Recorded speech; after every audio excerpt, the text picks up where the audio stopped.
और बिहार में जो इतनी वैकेंसी आ रही है तो इसके लिए नीतीश सरकार को और खासकर नीतीश जी को हम धन्यवाद देते हैं।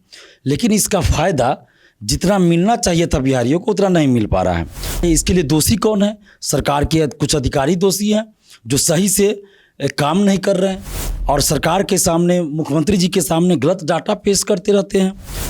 विपक्ष में भी जो लोग रहते हैं वो कहते हैं जो मिसाइल लागू करेंगे हम, सरकार में आने के बाद भूल जाते हैं। लेकिन जब आप सरकार में थे तब आपने क्यों नहीं किया? और अभी जब कल आंदोलन हुआ अभ्यर्थियों का तो आपने उस आंदोलन से संबंधित कोई भी वीडियो, कोई भी फोटो अपने सोशल साइट्स पे अपने पार्टी के द्वारा या खुद के द्वारा क्या कोई पोस्ट किया? किस तरह से हमारी आवाज़ को दबाने का प्रयास किया जा रहा है और 1 साल तक कोई आंदोलन न करे, कुछ भी न बोले। कई बार लाठीचार्ज हुआ, चोट लगा, कान का ऑपरेशन हुआ, अभी ये कमर से लेकर ये दायां पैर में हमेशा दर्द करता है, जिसके चलते डॉक्टर से दिखाया, अभी बेल्ट कमर में लगा हुआ है। तो शारीरिक यातना भी दे दिए, जेल भी भेज दिए, लेकिन फिर भी हम नहीं डरे। अगर लगेगा प्रशासन को कि हम शांति भंग कर रहे हैं तो 15 लाख की जो बात है वो जब्त कर लिया जाएगा, क्योंकि आप भीड़ जितना दिखाइएगा अपने अपने जिला में उतना जल्दी जो मिसाइल लागू होगा। ये मांग कर रहे हैं नीतीश कुमार जी से कि आप इस पर विचार कीजिए और जल्द इस पर निर्णय लीजिए। वोट दे बिहारी और नौकरी ले बाहरी। नमस्कार, हमारा नाम है दीपक और आपने देखना शुरू कर दिया सच टॉक। देखिए, हमारे कैमरे के फ्रेम में जो आपको दिखाई दे रहे होंगे दिलीप कुमार, छात्र नेता, डोमिसाइल को लेकर ये पूरी तरह से सक्रिय हैं। देखे होंगे कल आप इनको, ये छात्रों के साथ आंदोलन कर रहे थे, डोमिसाइल नीति की मांग कर रहे थे। क्या कुछ हुआ? कल आपको डिटेन भी कर लिया गया था वहां से। लगातार डोमिसाइल को लेकर आप कहते हैं कि लाठी खाए बिहारी और नौकरी ले बाहरी। देखिए, बिल्कुल सही है। जो नारा दिया गया है ये वर्तमान परिस्थिति को देखते हुए दिया गया है। सबसे पहले तो मैं ये कहना चाहूँगा कि बिहार में जितनी वैकेंसी आ रही है, बिहार से बाहर किसी भी राज्य में उतनी ज़्यादा वैकेंसी नहीं आ रही है। और बिहार में जो इतनी वैकेंसी आ रही है तो इसके लिए नीतीश सरकार को और खासकर नीतीश जी को हम धन्यवाद देते हैं। लेकिन इसका फ़ायदा जितना मिलना चाहिए था बिहारियों को उतना नहीं मिल पा रहा है। और इसके पीछे कारण क्या है, इसको ढूंढा जाना चाहिए। इसके लिए दोषी कौन है? सरकार के कुछ अधिकारी दोषी हैं जो सही से काम नहीं कर रहे हैं और सरकार के सामने, मुख्यमंत्री जी के सामने गलत डाटा पेश करते रहते हैं। और अभी देखिए, बिहार से बाहर कुछ राज्यों में सीधे तौर पे डोमिसाइल लागू है, जहाँ क्या है कि आप उस राज्य के अलावा कहीं के लोग फॉर्म नहीं भर सकते हैं। कहीं कहीं इस तरह का कंडीशन है कि 5 साल से वहाँ के निवासी है तो फॉर्म भर सकते हैं। अभी उत्तर प्रदेश में एक बीएड का आया है फॉर्म, उसमें है कि अधिकतम 5% ही बाहरी लोग आ सकते हैं। जब बीएड में एडमिशन की बात है और यहाँ क्या है, नौकरी की बात है। बिहार में नौकरी में कोई रुकावट नहीं है, बिहार में कोई रोक टोक नहीं है। अगर जनरल के सीट पर 100% भी लोग बाहरी आ जाएंगे तो भी कोई रोक टोक अभी नहीं है। अभी एक डाटा आप बता रहे हैं, मैथ का है TR3 का 63 बिहारी का सिलेक्शन हुआ और 199 बाहरी का सिलेक्शन हुआ है। आप देखिए कितना ज़्यादा अंतर है। इसी तरह बहुत सारा डाटा है, महिलाओं से संबंधित भी है, दिव्यांग से संबंधित है। और सबसे दुर्भाग्यपूर्ण बात यह है कि 35% महिला आरक्षण का लाभ भी जनरल कैटेगरी में बिहार से बाहर की महिला को मिल रहा है। और उससे भी दुर्भाग्यपूर्ण बात है कि दिव्यांग आरक्षण बिहार से बाहर के लोगों को भी मिल रहा है। और उससे भी दुर्भाग्यपूर्ण बात है कि जो दोनों हाथ से सलामत, दोनों पैर से सलामत, उसको भी आरक्षण का लाभ मिल रहा है। कल आप ये कहते नजर आए थे कि नीतीश कुमार छात्र आंदोलन के ही प्रोडक्ट हैं और जिस तरीके से डोमिसाइल को लेकर लगातार आप लोगों की मांगे जो है वो उनके सामने रखा जा रहा है, क्या लगता है कि सरकार नहीं सुन रहा है क्या? देखिए, अभी तक तो यही कहेंगे कि नहीं सुन रही है सरकार, लेकिन कल जिस तरह से हम लोग मिले अधिकारी से, जो राजेश परिमल जी हैं मुख्यमंत्री सचिवालय में, चूँकि मुख्यमंत्री जी से हम लोग मिलना चाहते थे और हम लोग को जब ले जाया गया तो वहाँ मुख्यमंत्री जी नहीं थे, जैसा कि अधिकारियों ने बताया। बाद में हमने भी देखा सोशल साइट पे, वो दरभंगा में थे। तो जो राजेश परिमल सर थे उन्होंने बात किया तो शुरू में तो वो हमारी बात को मतलब एक्सेप्ट नहीं कर रहे थे, इग्नोर कर रहे थे, लेकिन इग्नोर कर रहे थे पूरी तरह। लेकिन जब 35-40 मिनट बात हुई, एक एक पॉइंट हमने समझाया, विस्तार से समझाया, RTI का डाटा दिखाया, अन्य राज्यों में क्या व्यवस्था है डोमिसाइल से संबंधित वो जब बताया, तब उन्होंने कहा कि ये आपका तर्कपूर्ण है पूरी तरह, ये विचारणीय है और हम सरकार तक या नीतीश कुमार जी तक भेजेंगे इसको, मुख्यमंत्री जी तक। अब मुख्यमंत्री जी का काम है कि आगे वो क्या करेंगे तो ये नहीं बता सकते हैं, ये तो हम लोग भी जानते हैं। तो अभी हम लोग ये मांग कर रहे हैं नीतीश कुमार जी से कि आप इस पर विचार कीजिए और जल्द इस पर निर्णय लीजिए, क्योंकि हम लोग ऐसे कोई गलत डिमांड कभी करते ही नहीं हैं। अगर ये होता तो डोमिसाइल की मांग पहले से हम लोग कर रहे थे, लेकिन आंदोलन नहीं कर रहे थे। लेकिन जब आरटीआई से इतना डाटा आया है तब आंदोलन करना मजबूरी हो गई। शौक से हम लोग आंदोलन थोड़े करते हैं। कल एक लाइन और कहा जा रहा था आप लोग के द्वारा, नो डोमिसाइल नो वोट।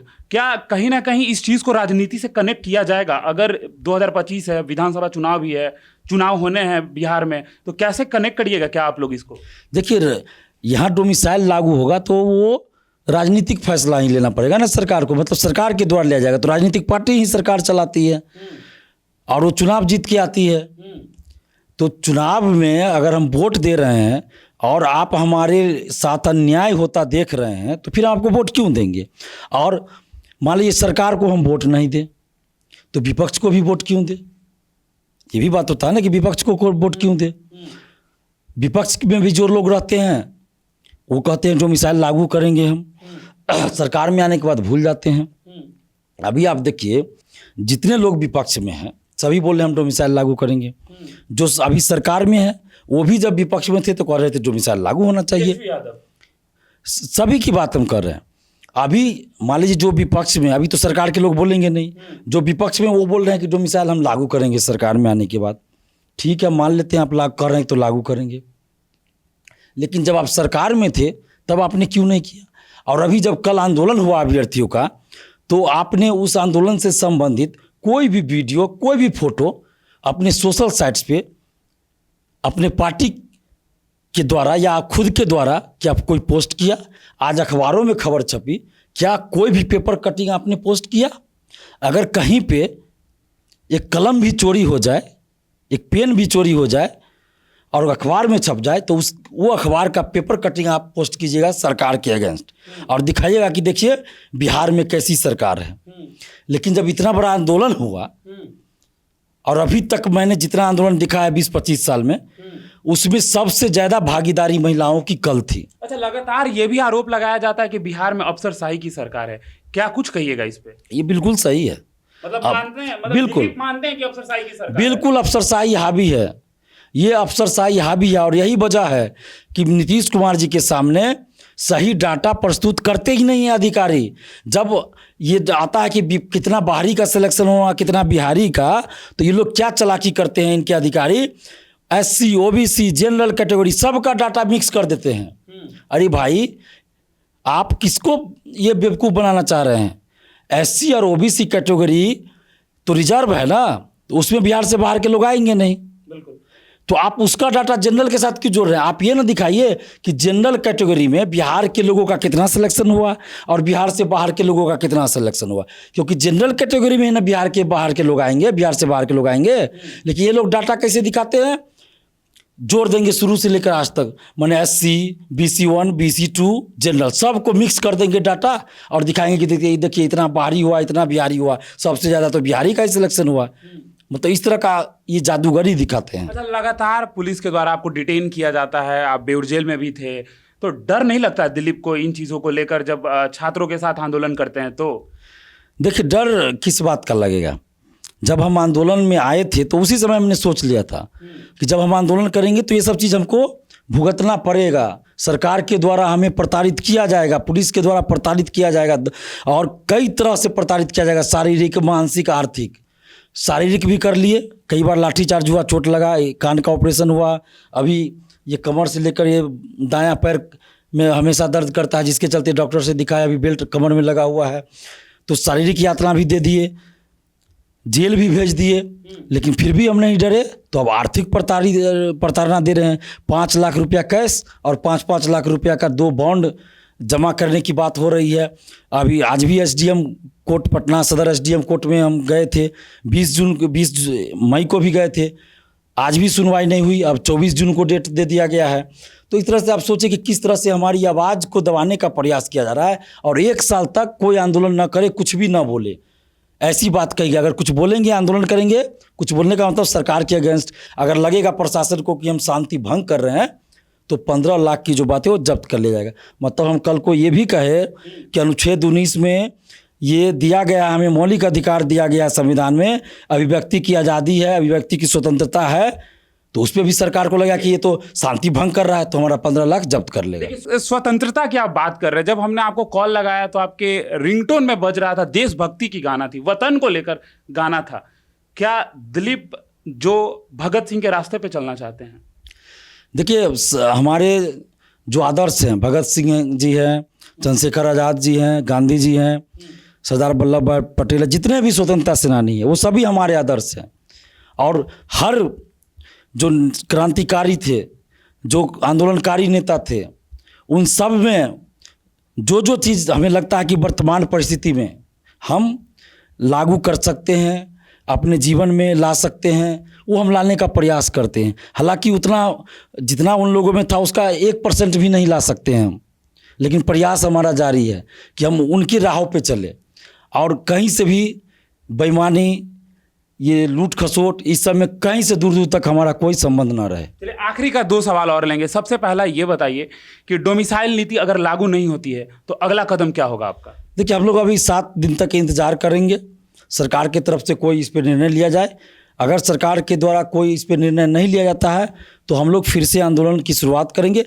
5 जून को डोमिसाइल आंदोलन की शुरुआत है, अंत नहीं। अब जो आंदोलन शुरू हुआ है और उसके बाद हम लोग बिहार के हर जिला में जाकर बिहार के छात्र छात्राओं को एकजुट करेंगे, संगठित करेंगे, क्योंकि संगठित रूप से आंदोलन को चलाना पड़ेगा, क्योंकि ये नीति बनाने से संबंधित है। तो इसके लिए हमको संगठित होकर आंदोलन करना ही पड़ेगा और बिहार के हर जिला में जाकर हम आंदोलन करेंगे और पटना में भी आंदोलन करेंगे। फिर चलिए, आखिरी सवाल, आपको जितने छात्र और छात्राएं आपको देख रहे हैं, क्या उनसे आपका अपील रहेगा डोमिसाइल नीति को लेकर? देखिए, हमारी अपील है बिहार के समस्त छात्र छात्राओं से कि आप अपनी पढ़ाई जारी रखिए।